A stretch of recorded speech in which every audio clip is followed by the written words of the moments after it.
So the future of consciousness lies in the interiorization of what's going on today externally in our communication technologies, and specifically the electronic media. And the effects will be felt not only in what these media do, but, as Neil Postman liked to say, in what they undo. For example, writing and especially printing have had a tendency to enforce a certain uniformity of mind, to go along with the uniformity of words on the page and the uniformity of the mass-produced text.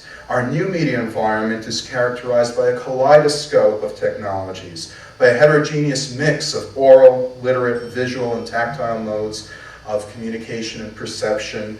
This has been undoing the homogenizing effect of print media, and I'd suggest it's opening the door to the coexistence of alternate modes of consciousness. It's reflected in Timothy Leary, both in his experimentation of the 60s and his embrace of virtual reality in the 90s. It's reflected in the popularity of transcendental meditation in the 70s, the ongoing interest in New Age spirituality. It's also reflected in what many are now calling an epidemic of autism. And while we parents look upon this with alarm, high-functioning autistics object to the idea that their condition is a disease that needs to be cured, or even a disability that needs to be overcome. Instead, they argue that theirs is a different mode of consciousness, equally valid.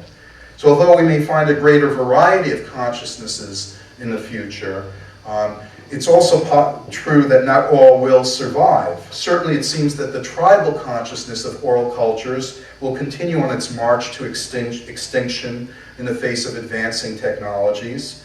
But as some of literacy's effects are undone, we may see a return to a more oral-like consciousness, at least in the tendency to think less abstractly, more concretely and visually, and to become less distanced and objective, more emotionally involved with our world and our fellow human beings. I'd also expect to see literacy's extreme individualism undone. We will not return to the simple group identity of oral culture, however. Instead, many of us now find ourselves in numerous relationships as we maintain contact with others by telephone, email, instant messaging, cell phones, and on, in addition to more traditional modes of communication. We have more relationships with more individuals today than at any time in human history. This creates more selves for us, for each of us, a more fragmented and complex inner life. Postmodernists talk about the decentering of the subject. The psychologist Kenneth Gergen calls it the saturated self. But in another sense, we're internalizing the heterogeneity of today's collective consciousnesses. The result is a less homogeneous and uniform individual consciousness. I don't mean to suggest that the outcome will be schizophrenia, but simply a new form of consciousness that reflects the chaos of the electronic media environment. It's a consciousness built upon constant, rapid stimulation occurring along multiple sensory channels simultaneously. McLuhan argued that the old linear mode of thought could not meet the demands of this new environment, that we needed to develop new modes of pattern recognition to make order out of chaos. Pattern recognition, along with an internalization of the more recent concept of multitasking, would be integral to a new type of electronic consciousness. I also believe that the electronic media have removed many of the repressions that literate consciousness have put into place. Certainly, we don't seem to be motivated by guilt or shame, at least not in the same way that literate and oral cultures were in the past. But in particular, I believe that the undoing of literate repression is putting us in closer touch with the unconscious mind, both individually and collectively. In oral cultures, there was less of a barrier to the unconscious, which allowed individuals to retrieve archetypes, enter the dream time, and so on. They did so in a relatively unreflective, unconscious manner.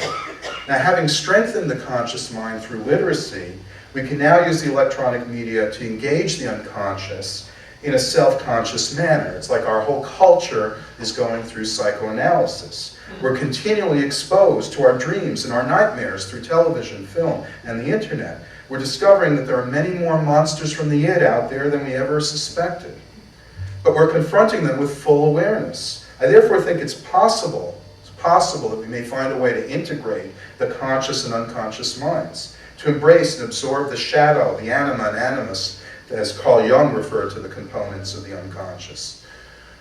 Jung believed that such integration would lead us to the next stage in the evolution of consciousness. Maybe that'll happen as we interiorize our electronic communications. However one feels about Jung, he's not everyone's cup of tea, it does seem that our survival as a species may depend on our ability to raise our consciousness to the next level.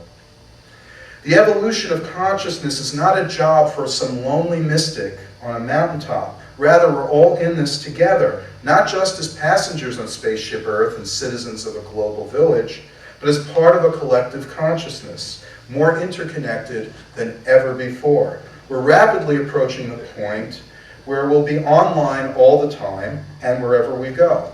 Within a generation, I believe that people will start to feel panic. There'll be a spiritual dimension involved, at least insofar as there's a renewed interest in spirituality in our time. But rather than a noosphere, it's a networked consciousness that we're creating and internalizing as our new ecology of mind. And this brings me really to the end of my speculations and extrapolations, and the end of my talk about the future of consciousness. But at the end, I cannot help but introduce one last possibility, that the future of consciousness may be the end of consciousness. We may not be able to step outside of the system and fully imagine the end of all consciousness, both individual and collective, but we can imagine the possibility of the end. And having done so, we must be guided by that possibility. Alfred Korzybski saw the possibility of the end of consciousness when he was a soldier during the First World War. We here in New York City saw it just a few years ago, a few miles south of here at the World Trade Center. And like Korzybski, we have to use the forms of consciousness that we have at our disposal today to try to ensure that there still will be forms of consciousness tomorrow. Thanks.